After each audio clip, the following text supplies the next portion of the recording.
Hola, aquí comienza la crónica de Medio Ambiente. Yo soy María Clara Calle.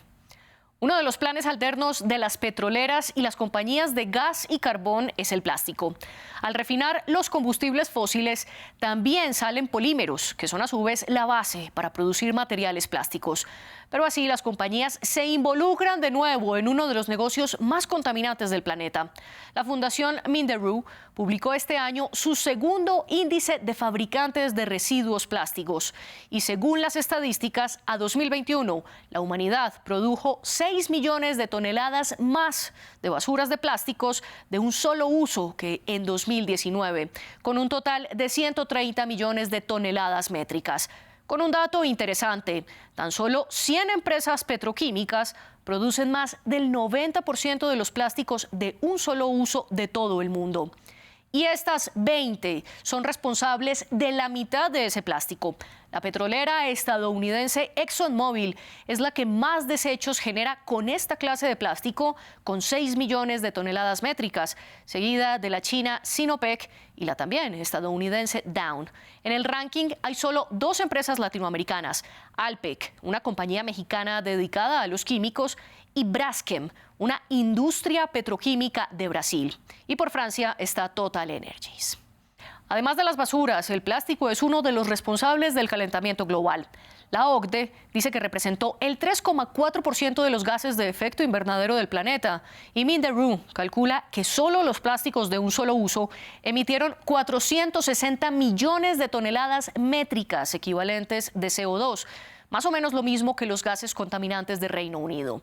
Estas 20 compañías petroquímicas son las más contaminantes al producir polímeros, con Sinopec a la cabeza, seguido por la tailandesa Indorama y luego ExxonMobil. En France 24 hablamos con uno de los autores del índice de plásticos de Minderoo.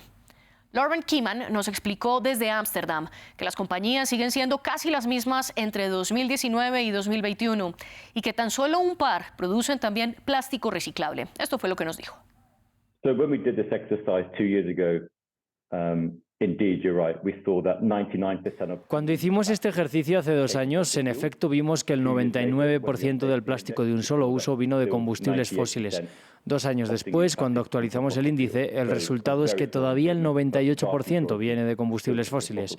Es una mejoría mínima y la gran mayoría sigue proveniendo de estos combustibles, lo que significa que solo el 2% viene de plásticos reciclados. Así, la mayoría de los plásticos de un solo uso siguen siendo descartados y terminan en nuestros océanos. Hay alguna transición ocurriendo en la parte superior de la cadena de suministros, con un par de actores que están produciendo polímeros reciclados a gran escala, pero la gran mayoría no está cumpliendo algunos de sus compromisos.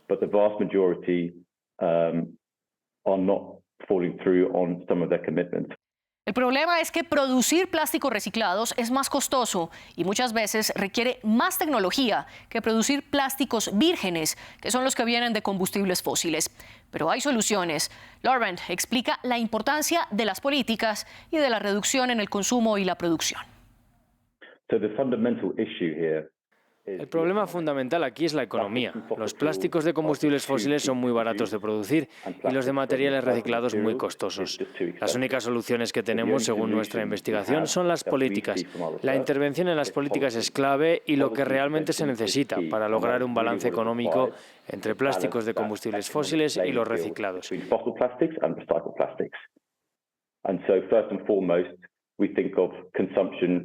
Y primero que todo, creemos que reducir el consumo es un punto vital en la cadena de valor y también se necesita bajar la producción.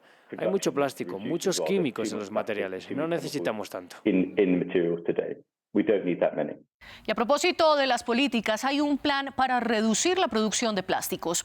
Desde noviembre de 2022, la mayoría de países están negociando el que sería el primer tratado internacional jurídicamente vinculante sobre la contaminación plástica. En la segunda sesión que se realizó en mayo en París, acordaron escribir el primer borrador del pacto, pero aún hay unas profundas divisiones. Países con industrias fuertes en hidrocarburos se oponen, por ejemplo, a que haya las mismas reglas obligatorias para todos, una idea que respaldan 135 de los 180 Estados miembros. Gustavo Mesa Cuadra Velázquez es el presidente del Comité Intergubernamental de esta negociación. Nos explicó que las discusiones se dividieron en dos grupos de trabajo y en uno de ellos debatieron las medidas de control. Ha habido posiciones en favor de establecer algunos límites a la producción de algunos polímeros. También ha habido propuestas para limitar o poner algún tiempo en el cual se debe dejar de producir algunos plásticos, como aquellos plásticos que se llaman problemáticos, de un uso de corta duración o son de un solo uso.